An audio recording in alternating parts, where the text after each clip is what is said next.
Meu nome é Joaquina. Joaquina Batista da Silva. Tenho 74 anos e essa é a primeira vez que conto minha história completa. A história que guardei por 58 anos, escondida no fundo da alma, coberta por camadas de vergonha, medo e silêncio. É engraçado como a gente acha que vai morrer sem contar certas coisas, que vai levar pro túmulo os segredos que pesam como pedra. Mas chegou uma hora em que eu não aguentei mais carregar sozinha. Então resolvi falar. Não para pedir justiça. Essa já não vem mais. Não para pedir perdão. Nunca fui eu quem errou. Mas para deixar registrado que eu existi, que eu sofri, que eu sobrevivi. E se você tá me ouvindo agora, saiba que não é coincidência. É porque, de alguma forma, minha história precisa encontrar você. Talvez porque você viveu algo parecido. Talvez porque precisa saber que não tá sozinha. Ou talvez só para entender que força não é o que a gente mostra. É o que a gente aguenta em silêncio. Mas para você entender como eu cheguei aqui, preciso voltar. Voltar pro dia em que minha vida acabou. Ou melhor, pro dia em que eu tinha 16 anos e me disseram que ia casar. Era 1966. Eu morava numa cidadezinha do interior da Bahia, tão pequena que nem tinha nome direito no mapa. A gente chamava de O Povoado. Casas de barro, rua de terra, luz de lampião. Meu pai era lavrador, minha mãe costureira. A gente não tinha nada, mas tinha dignidade. Ou pelo menos era o que meu pai dizia. Eu era a quarta filha de 7, a única que aprendeu a ler. Não porque meu pai valorizava estudo. Ele achava perda de tempo menina na escola. Mas porque a professora da vila, Dona Marieta, insistiu. Ela dizia que eu tinha jeito pra coisa, que era esperta. Me ensinou escondido depois das aulas quando os outros já tinham ido embora. Aprendi a ler, a escrever, a fazer conta. E aprendi a sonhar. Sonhava em ser professora, igual a ela. Sonhava em sair daquele lugar, conhecer cidade grande, usar vestido bonito, ter sapato de salto. Sonhava com coisas que menina pobre não pode sonhar. Porque sonho de pobre, diziam, é ilusão perigosa. Mas eu sonhava mesmo assim, escondida, em silêncio, nos raros momentos em que ninguém estava vendo. E sonhava com Antônio. Antônio era filho do ferreiro, 2 anos mais velho que eu. Cabelo preto, olhos claros, sorriso largo. A gente se conhecia desde criança, brincava junto no rio, subia em árvore, roubava a manga do pomar do seu Zé. Mas foi aos meus 15 anos que a coisa mudou.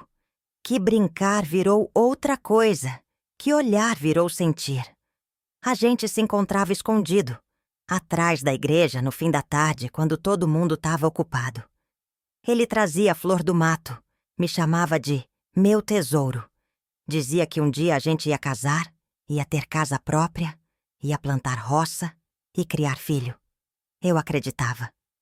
Com toda a força do meu coração de menina, eu acreditava. Até o dia em que meu pai descobriu. Foi numa tarde de sábado.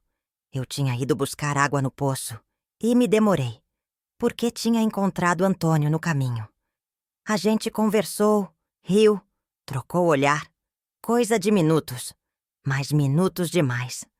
Quando voltei, meu pai estava na porta, o rosto fechado, os braços cruzados. Entra pra dentro. A voz saiu baixa, mas dura. Eu soube. Alguém tinha visto. Alguém tinha contado. Entrei. Minha mãe estava sentada na cozinha, os olhos baixos. Meus irmãos tinham sumido, escondidos no quintal como sempre faziam quando meu pai estava bravo. Ele fechou a porta, e o silêncio que ficou foi pior que qualquer grito. Quem é o rapaz? Pai? Eu. Quem é? Antônio, filho do seu Manuel. Ele cuspiu no chão. Filho de ferreiro, sem nada, sem futuro. Deu um passo na minha direção. Você tá namorando escondido? A gente só conversa, pai. Só conversa. Conversa. Ele repetiu a palavra com desprezo. Menina que conversa com um rapaz escondido já tá perdida. E menina perdida não serve pra nada. Eu não tô perdida, pai. A gente não fez nada de errado. A mão dele subiu. Não bateu. Mas ficou ali, suspensa, tremendo de raiva. Você não sabe de nada, menina. Você não sabe como o mundo é. Mas eu sei. E eu não vou deixar você virar desgraça. Minha mãe sussurrou do canto da cozinha. Deixa ela, João. Ela é nova, não sabe? Cala a boca. Ele virou pra ela furioso. Foi você que deixou ela soltar demais. Agora aguenta. Voltou pra mim. Você vai casar. O mundo parou. Como? Você vai casar. Já acertei tudo. Mas, pai, eu e Antônio... Esquece esse moleque. Você vai casar com um homem de respeito. Homem com terra, com dinheiro, com nome. Coronel Jacinto. Senti o chão sumir. Coronel Jacinto. Todo mundo na vila conhecia Coronel Jacinto. Homem de 50 e poucos anos. Viúvo. Dono de metade das terras da região. Homem temido. Homem que ninguém contrariava. Homem que eu via de longe e desviava o caminho. Pai, ele é velho. Ele é homem de bem. E pediu sua mão. É uma honra. Honra? A voz saiu esganiçada. Pai, eu não quero casar com ele. Não tô perguntando se você quer. Ele se virou, dando o assunto por encerrado.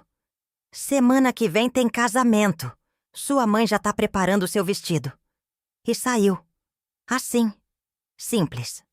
Como quem decide o destino de uma galinha que vai pro abate. Se essa história tá mexendo com você, se inscreve no canal. É gratuito e ajuda muito a gente continuar contando histórias reais como a minha. Deixa nos comentários de qual cidade você é. Quero saber onde essa história te encontrou. Mas o que meu pai não sabia, o que ninguém sabia, era que Coronel Jacinto não tinha pedido minha mão por honra. Ele tinha pedido por vingança.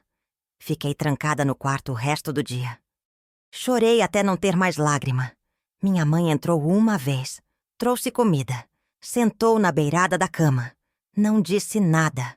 Só ficou ali, passando a mão no meu cabelo, do jeito que fazia quando eu era pequena, e tinha pesadelo. Mãe, eu não quero casar com ele. Eu sei, minha filha. Então por que a senhora não fala com o pai? Ela suspirou. Aquele suspiro cansado de mulher que já desistiu de lutar. Porque não adianta. Seu pai já deu a palavra. E palavra de homem não se desfaz.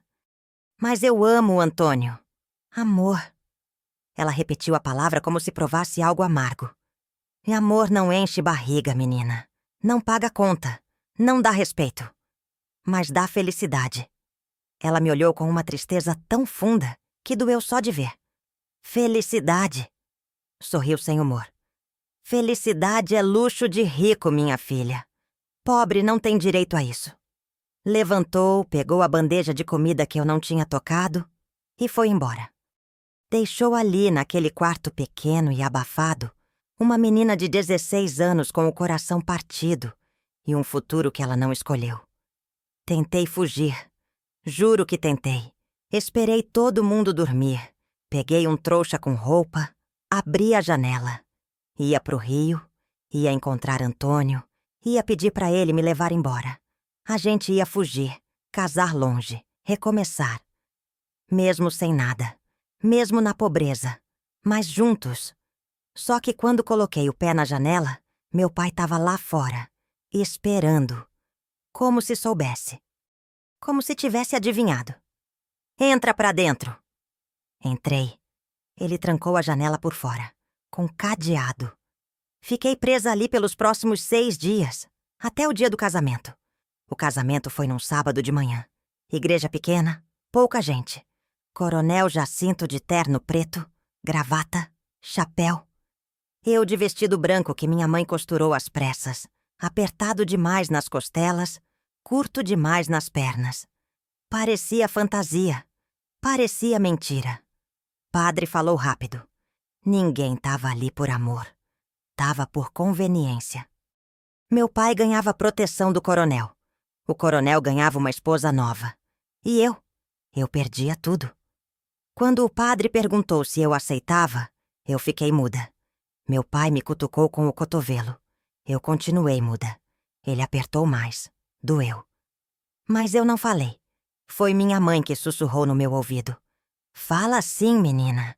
Pelo amor de Deus, fala sim. E eu falei. Sim. Uma palavra, 2 letras. Mas que pesaram como sentença de morte. Saímos da igreja. Não teve festa. Não teve comemoração.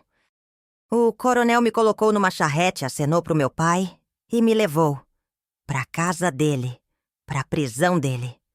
Não olhei pra trás.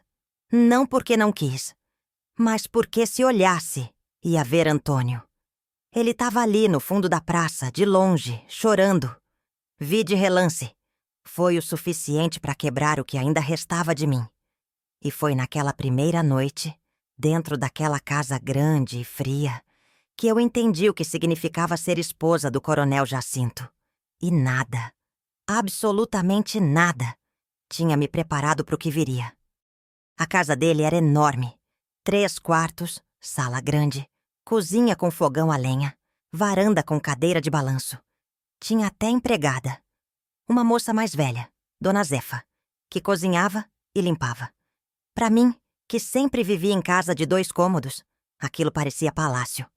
Mas palácio vazio, frio, sem vida. O coronel me mostrou o quarto. Esse é nosso quarto agora. Nosso. A palavra soou como posse. Ele saiu. Disse que ia resolver umas coisas, que eu me arrumasse. Fiquei ali, parada, olhando para a cama de casal, pro espelho grande, para as cortinas pesadas. Tudo cheirava a mofo e solidão. Dona Zefa apareceu na porta. Precisa de alguma coisa, menina? A voz dela era gentil, mas os olhos tinham pena. Pena que eu ainda não entendia. Não, senhora. Obrigada. Ela ia sair, mas parou. Voltou. Veio perto de mim e sussurrou, baixinho, para ninguém ouvir. Não contraria ele. Nunca. Faz o que ele mandar. Mesmo que doa. Mesmo que pareça errado. Não contraria. Antes que eu pudesse perguntar por quê, ela saiu. E eu fiquei ali sozinha com aquele aviso ecoando na cabeça. Não contraria. Por quê? O que acontecia se eu contrariasse? O que ele fazia? Descobri naquela mesma noite. Porque quando o coronel voltou, ele não voltou sozinho. E o que ele trazia com ele era algo que eu levaria 58 anos para conseguir falar sobre. Quando o coronel entrou no quarto naquela noite, ele trazia uma garrafa de cachaça, meia vazia. O cheiro forte entrou antes dele, misturado com suor e fumo de cigarro. Ele fechou a porta, trancou, colocou a chave no bolso. Eu estava sentada na beirada da cama, ainda com o vestido de noiva, as mãos tremendo no colo. Ele me olhou de cima a baixo, devagar, como quem avalia a mercadoria. Depois, deu um gole na garrafa e sorriu. Não era sorriso bom. Era sorriso de quem sabe que tem poder e vai usar. Tira esse vestido. Fiquei parada. Não conseguia me mexer. Eu disse para tirar o vestido. A voz ficou mais dura. Levantei, tremendo. Comecei a tirar. As mãos não obedeciam direito. Os botões eram pequenos, difíceis. Ele não ajudou. Só ficou ali de pé, bebendo, olhando. Quando finalmente consegui tirar, fiquei só de combinação, os braços cruzados tentando me cobrir. Ele terminou a garrafa, jogou no chão. O vidro não quebrou, só rolou até a parede. E então ele veio pra cima de mim. Não vou descrever o que aconteceu. Não porque não lembro.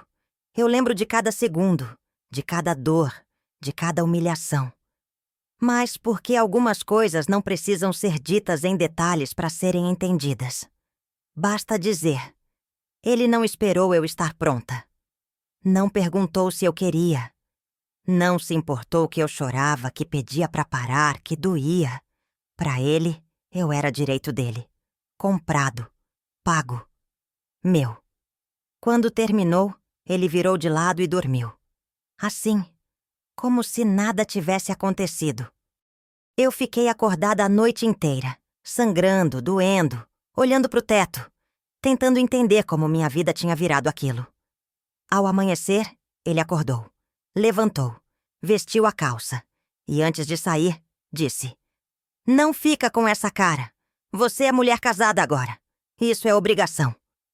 E saiu, como se tivesse dado bom dia. E foi assim que começaram os piores anos da minha vida. Anos de medo, de silêncio, de aprender a sobreviver numa casa onde eu não era esposa. Era propriedade. A tua inscrição ajuda nosso canal a crescer e a continuar trazendo histórias fortes, cheias de vida e emoção. Se inscreve, é de graça. E comenta de qual cidade você é. A rotina era sempre a mesma. Eu acordava cedo antes do sol. Fazia café, preparava a mesa, colocava tudo do jeito que ele gostava. Ele descia, comia em silêncio, lia o jornal. Eu ficava de pé do lado, esperando ordem, esperando reclamação, esperando qualquer coisa. Depois ele saía. Para as terras dele, para os negócios, para o bar da vila. Eu ficava, sozinha naquela casa grande com Dona Zefa como única companhia. Ela não falava muito. Quando falava, era para me ensinar como lavar roupa do jeito que ele gostava, como passar a camisa sem vinco, como fazer feijão sem sal demais. "Por que tudo tem que ser do jeito dele?" perguntei uma veia. Ela me olhou com aquela cara de quem já sabe tudo. "Porque se não for, ele bate." Eu ia perguntar se ela estava exagerando, mas não precisei. Uma semana depois descobri sozinha. Foi num almoço. Fiz arroz, feijão, carne de panela, farofa. Tudo direitinho como Dona Zefa tinha ensinado. Mas esqueci de colocar pimenta na carne. Coisa boba. Qualquer pessoa normal pediria educado, ou colocaria depois. Mas o coronel não era pessoa normal. Ele deu uma garfada, mastigou devagar, parou, olhou para mim. "Cadê a pimenta?" "Desculpa, eu esqueci." Ele jogou o prato no chão, estilhaçou, comida espalhada, cacos por todo lado. Levantou, veio até mim e socou, no rosto, com força. Caí da cadeira, a boca sangrando, o mundo girando. "Aprende a fazer direito." Saiu, deixou eu ali, no chão, no meio dos cacos, segurando o rosto que doía tanto que eu não conseguia abrir a boca. Dona Zefa apareceu, me ajudou a levantar, me levou para a cozinha, limpou o sangue, colocou o pano frio. Não disse nada, só balançou a cabeça como quem diz: "Eu avisei." Daquele dia em diante aprendi. Aprendi a fazer tudo exatamente do jeito que ele queria. Aprendi a andar na ponta dos pés. Aprendi a não olhar direto nos olhos dele. Aprendi a dizer sim, sempre. Aprendi a engolir choro, engolir raiva, engolir medo. Aprendi a ser invisível dentro da própria vida. Mas o pior não era a violência física.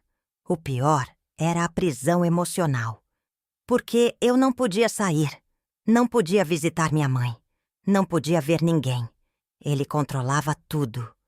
Uma vez por mês, minha mãe vinha me visitar. Sempre de manhã, sempre por pouco tempo. Sentávamos na varanda, tomávamos café, conversávamos de bobeira. Ela tentava parecer feliz por mim.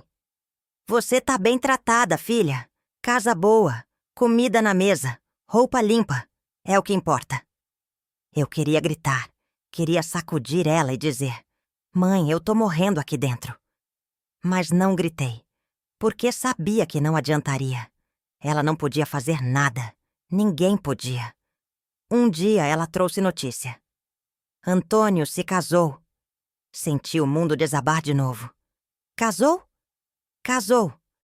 Com a filha do seu Pedro, lá da venda. Moça bonita, trabalhadeira. E ele tá bem? Ela desviou o olhar. Tá. Feliz até. Menti pra mim mesma dizendo que não doeu. Mas doeu. Doeu como se tivessem arrancado o que restava do meu coração. Porque Antônio tinha seguido em frente. Tinha conseguido amar outra pessoa. E eu estava presa. Presa num casamento que era cemitério. Depois daquele dia, parei de sonhar com fuga. Parei de sonhar com qualquer coisa. Só existia. Um dia depois do outro. Acordar, cozinhar, limpar, servir, apanhar, chorar escondida, dormir, repetir. Até que, 2 anos depois do casamento, eu engravidei. E foi a gravidez que mudou tudo. Não do jeito que você imagina. Mudou porque o coronel reagiu de um jeito que eu nunca esperava. Quando contei que estava grávida, achei que ele fosse ficar feliz. Filho homem, herdeiro, continuação do nome. Mas ele não ficou feliz. Ficou nervoso, inquieto. Começou a sair mais, a voltar mais tarde, a beber mais. E parou de me tocar. Completamente. Dormir no mesmo quarto, sim. Mas tocar, não. Era como se eu tivesse virado algo repugnante. Eu devia ter ficado aliviada. Mas fiquei desconfiada. Porque homem como ele não muda assim, de repente, sem motivo. Foi Dona Zefa quem me explicou. Num dia em que ele tinha saído e a gente estava sozinha, ela lavando roupa, eu sentada no quintal com a barriga já aparecendo. Você sabe por que ele te deixou em paz, menina? Não. Porque ele tem medo. Medo de quê? Medo de machucar a criança. Ele já perdeu 2 filhos assim, com as outras mulheres. Gelei. Que outras mulheres? Dona Zefa parou de esfregar a roupa. Me olhou com pena. Você acha que você é a primeira? Menina, você é a 3ª esposa dele. As outras 2 morreram. Uma de parto, outra de... Bem, de apanhar demais. O mundo rodou. Ele matou a esposa? Não foi de propósito, mas foi. Bateu tanto que ela não aguentou. Morreu 3 dias depois, com sangue saindo por todo lado. E ninguém fez nada? Ela riu sem humor. Fazer o quê, menina? Ele é coronel. Aqui, ele é a lei.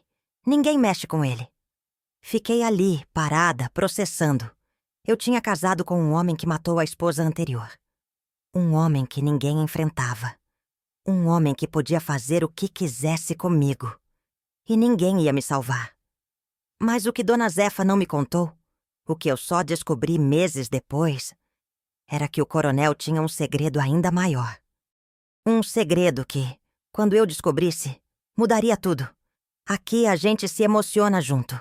Se inscreve e vem fazer parte da nossa comunidade. Comenta de qual cidade você é. Meu filho nasceu em setembro de 1968. Parto difícil, doloroso, sem médico. Só com parteira da vila. Um menino. Pequeno, chorão, de cabelo preto igual o meu. O coronel quis chamar de Jacinto Júnior. Eu não tive voz para discordar. Nos primeiros meses, ele até pareceu mais calmo.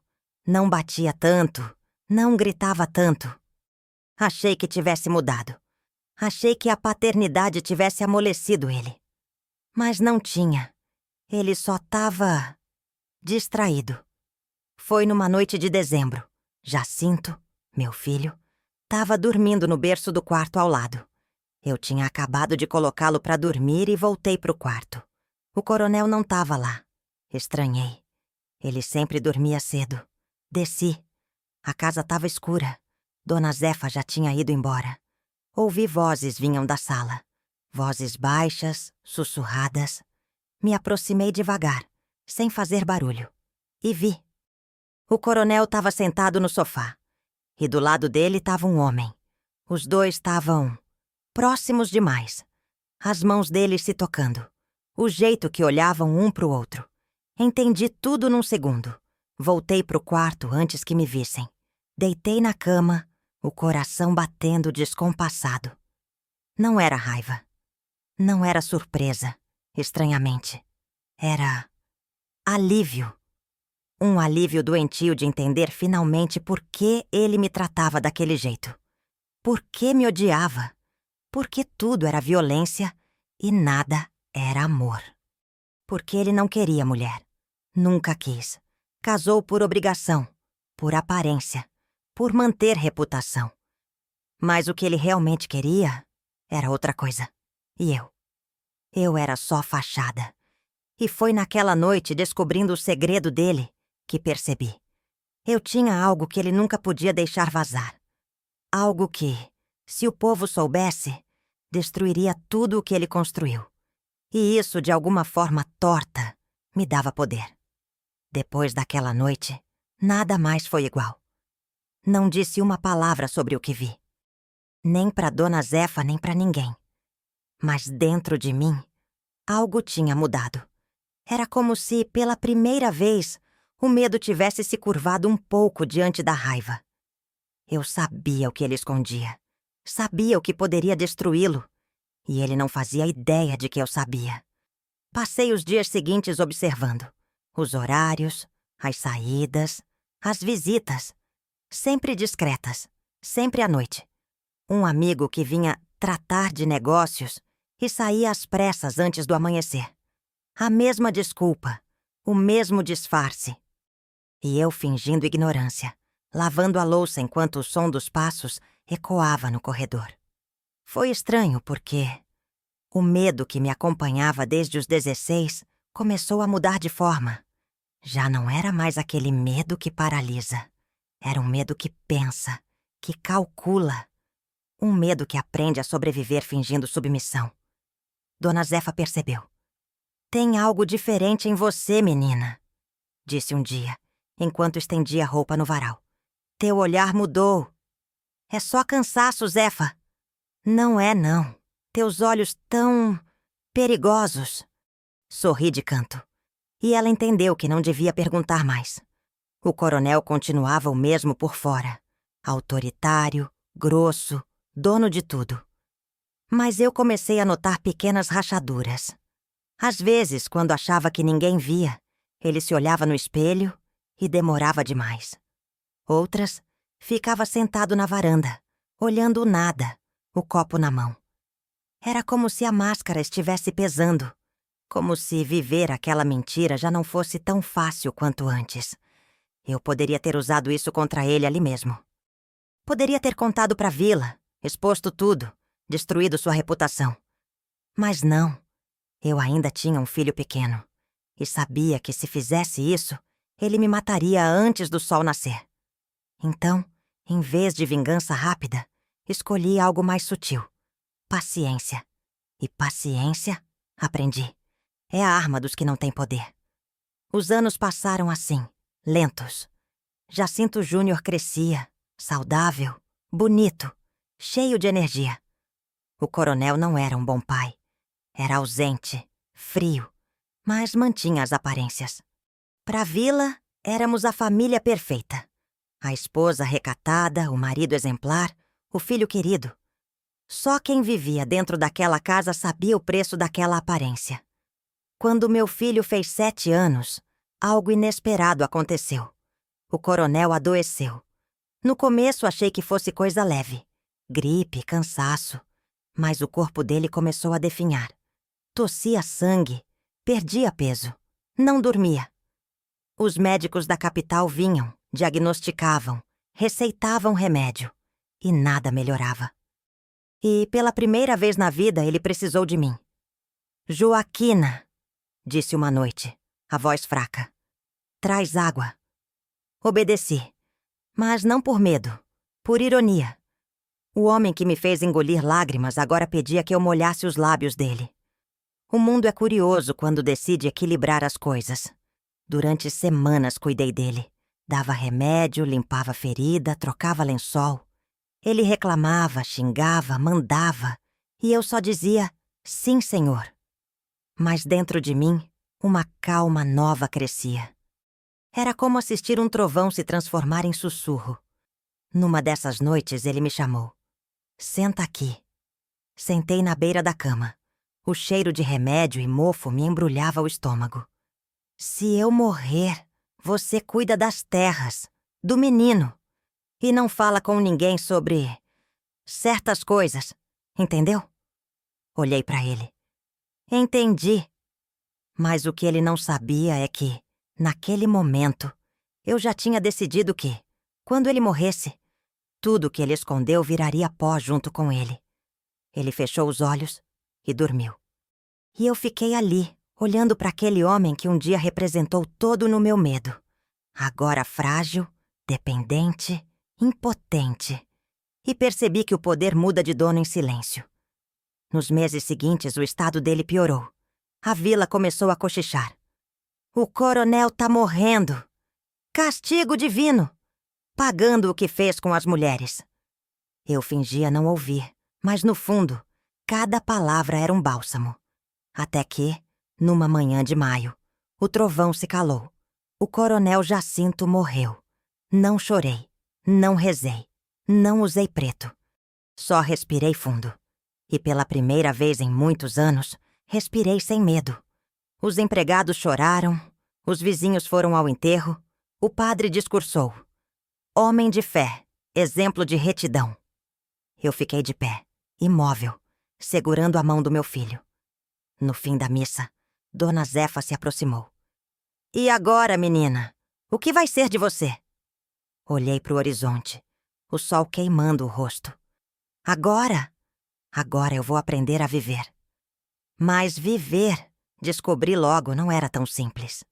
Porque, mesmo morto, o coronel ainda me assombrava. Nos primeiros dias depois do enterro, a casa parecia respirar diferente. Sem os passos pesados do coronel, o silêncio ganhou outro som. Era mais leve, mais espaçado, quase um alívio. Mas, ao mesmo tempo, esse silêncio novo trazia medo. Porque, quando a gente passa a vida inteira vigiada, a liberdade assusta. A vila inteira começou a falar. A viúva do coronel vai ficar com tudo. Uns diziam com inveja, outros com pena. E alguns com malícia. Porque, para aquele povo, mulher sozinha sempre vira assunto. Os dias seguintes foram de visita e curiosidade. Padre, vizinhas, comerciantes, todos vinham oferecer condolências, medir meus passos, observar meu luto. Eu usava preto, não por tristeza, mas para não chamar atenção. E cada vez que alguém me olhava com piedade, eu pensava, se soubessem o que vivi, não teriam pena, teriam vergonha. O tempo passou devagar. Eu administrava as terras com a ajuda de um capataz velho que o próprio coronel já pagava. Ele me tratava com respeito. Medo, talvez, mas respeito. E o menino Jacinto Júnior crescia. Era esperto, estudioso, bonito. E o pior, igual ao pai. Não de aparência, mas de jeito. Mandão, orgulhoso, dono da verdade. Ele tinha 10 anos quando começou a repetir as frases do pai. Mulher tem que obedecer. Homem manda, mulher segue. No começo achei que era só inocência. Reflexo do que ouvia dos empregados. Mas logo percebi que não era só isso. Era herança. Herança de poder, de crença, de violência silenciosa. Tentei ensinar diferente. Mostrei livros, histórias. Tentei explicar que o mundo não era como o pai dele dizia. Mas ele ria. A senhora fala assim porque não entende. Papai era homem de verdade. Doía. Mas eu deixava ele falar. Porque discutir com uma criança moldada pelo medo não traz vitória. Traz distância. Quando fez 15 anos, quis estudar fora. E eu deixei. Paguei o colégio na cidade grande com o dinheiro das terras. No fundo, eu achava que a distância ia libertar ele da sombra do pai. Mas estava errada. Distância não cura o que foi ensinado com medo. Foi nessa época que voltei a encontrar o espelho. Durante anos evitei olhar para ele. Porque, cada vez que olhava, via a menina de 16 anos que morreu no altar. Mas um dia, cansada, me encarei. E percebi que não era mais menina. Era mulher. Rugas, fios brancos, marcas. Mas viva. E pela primeira vez, me achei bonita. Não pela aparência, mas pela sobrevivência. Comecei a costurar de novo. Aos poucos, a costura virou sustento. Fiz vestidos para noivas, roupas para batizado, uniformes para escola. A tesoura era minha liberdade. Cada ponto, uma lembrança costurada com dignidade. Foi num desses dias, enquanto costurava na varanda, que ouvi passos na entrada. Olhei e quase deixei a agulha cair. Antônio. O mesmo Antônio. Cabelos grisalhos, olhar cansado, sorriso triste. Joaquina! Fiquei muda. Foram mais de 30 anos, e mesmo assim, o coração reconheceu o nome. Soube que ficou viúva. Ele disse sem jeito. Fiquei. Silêncio. O vento batia nas cortinas, levantando o cheiro de linha e tecido. Ele olhou em volta. A casa é grande. Demais para uma pessoa só. E o menino? Na capital, estudando. Fez bem. Ele hesitou. Posso entrar? Assenti. Sentamos à mesa. Falamos do passado como quem toca em ferida antiga. Com cuidado, mas com necessidade. Ele contou que a esposa tinha morrido, que vivia sozinho, que pensava em se mudar de volta para a vila. Falou com doçura, sem pressa. E eu ouvi, sem raiva. Porque a raiva que um dia tive dele, por ter seguido em frente, já não fazia sentido. Nem ele nem eu tínhamos escolha naquela época. A vida escolheu por nós. Nos meses seguintes, Antônio virou presença constante. Trazia pão, consertava a cerca, me fazia companhia. E a vila, claro, começou a cochichar de novo. A viúva do coronel com o ferreiro. A vergonha dessa mulher não acaba. Mas eu não ligava. Porque depois de 50 anos vivendo com medo, o que é a língua dos outros? Com o tempo percebi algo. Eu estava vivendo. De verdade. Rindo, conversando, lembrando. E pela primeira vez, sentindo leveza. Mas essa leveza não durou. Porque a sombra do coronel ainda vivia. Dentro do meu filho. Jacinto voltou da cidade aos 23 anos. Formado, arrogante, com terno novo e olhar frio. Entrou na casa como quem entra em propriedade. Tá morando com esse homem, mãe?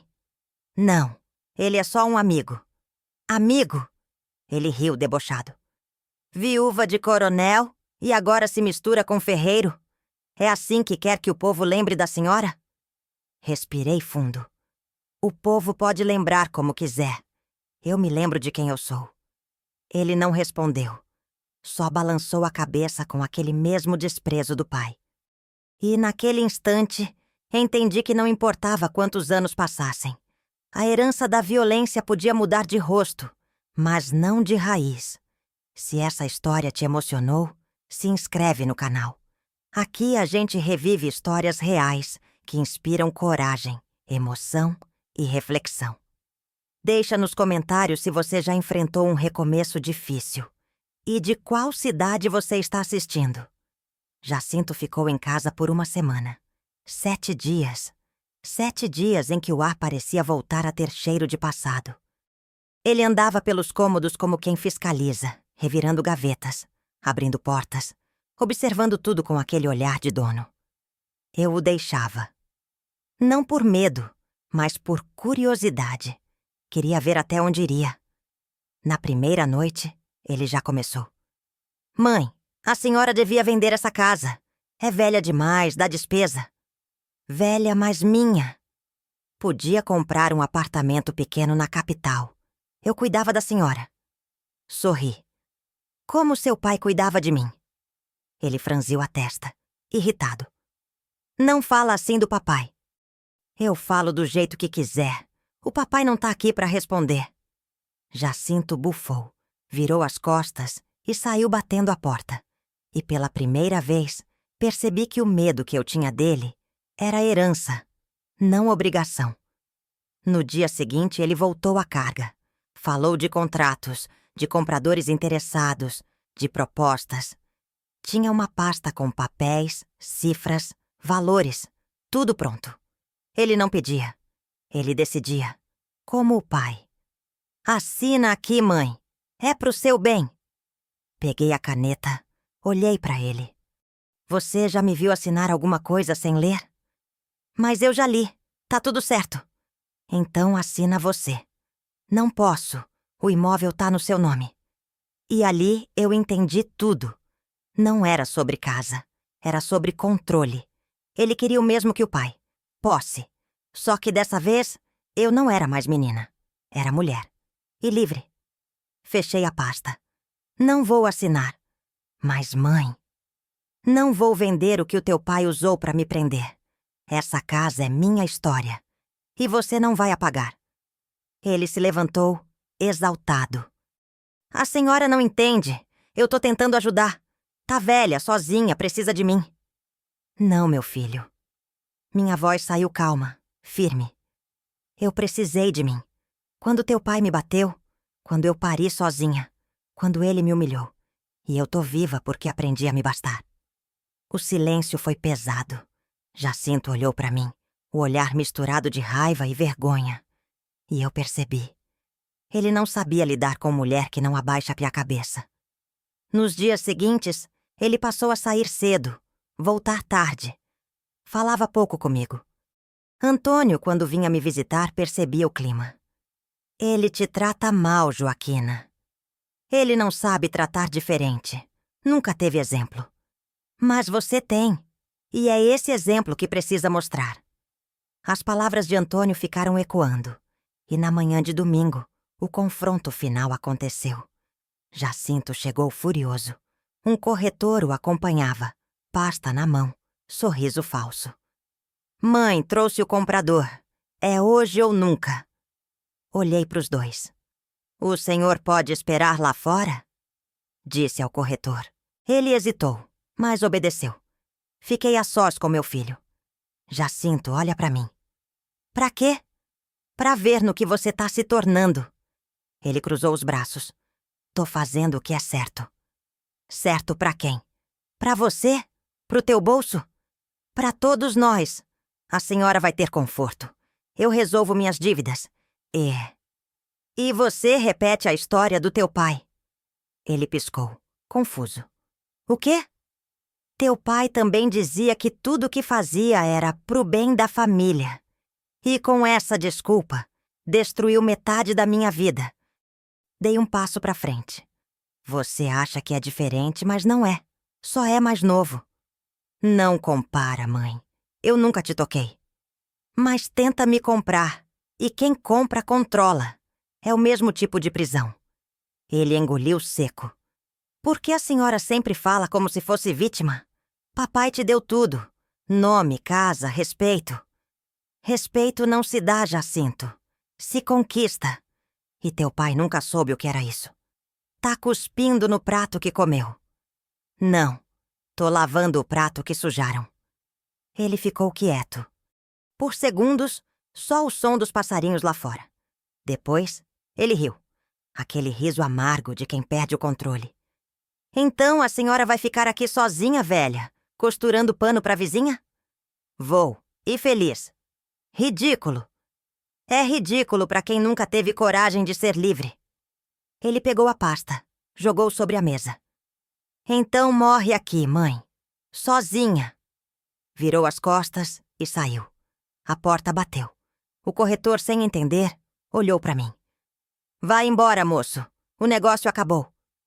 Mas, dona Joaquina... Acabou. Fechei a porta e fiquei parada por um tempo, respirando.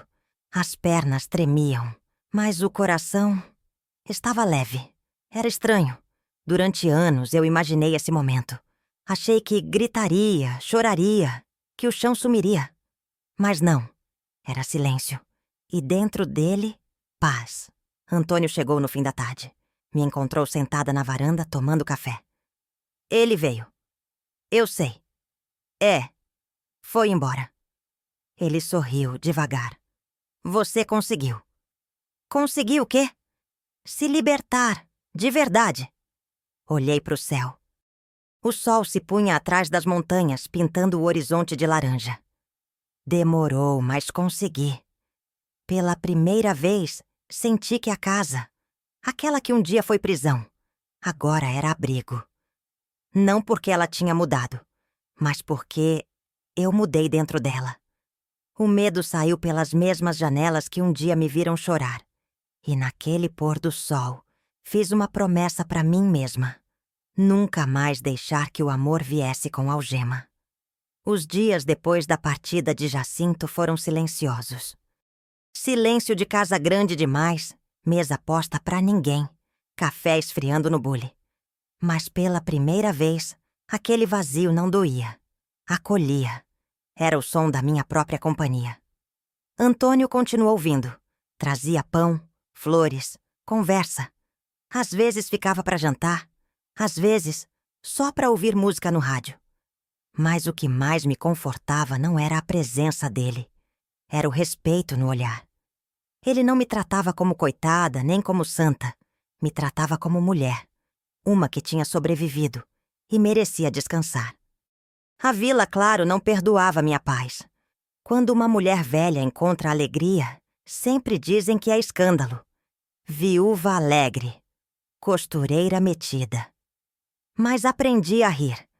Porque quando o medo vai embora, o julgamento dos outros vira só barulho distante. Comecei a costurar mais. Trabalhava de manhã, lia à tarde. Com o tempo, abri uma salinha no fundo da casa e ensinei meninas do vilarejo a costurar.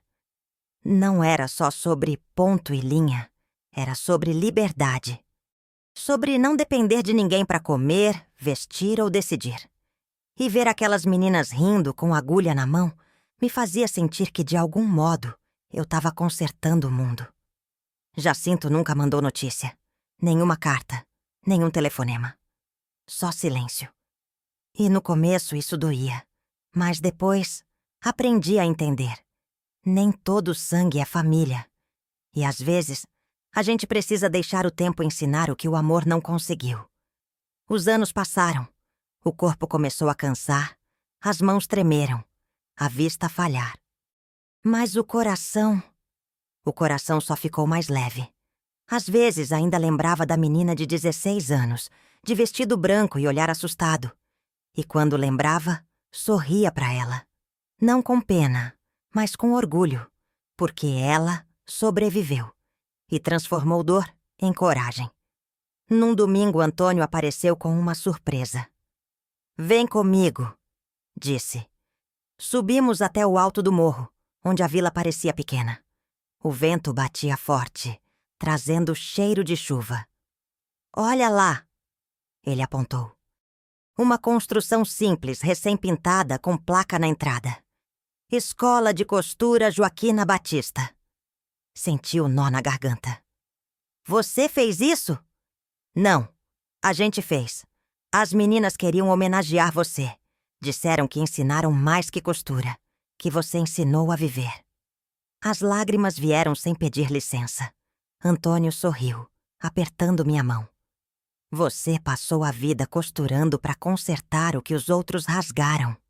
Agora é o mundo que te costura de volta." Fiquei em silêncio. Só o vento respondia. E naquele instante, entendi. A vida não devolve o que a gente perde, mas às vezes oferece o que a gente nunca teve: paz. Anos depois, num fim de tarde chuvoso, alguém bateu no portão. O som foi leve, quase tímido, mas o coração reconheceu antes da mente. Fui até a janela e lá estava ele, Jacinto. Cabelos grisalhos, olhar cansado, roupa simples. Não era mais o homem arrogante de antes. Era só um filho perdido tentando achar o caminho de volta. Abri o portão sem dizer nada. Ele ficou parado, debaixo da chuva, sem coragem de entrar. Posso falar com a senhora?" Assenti. "Pode." Sentamos na varanda.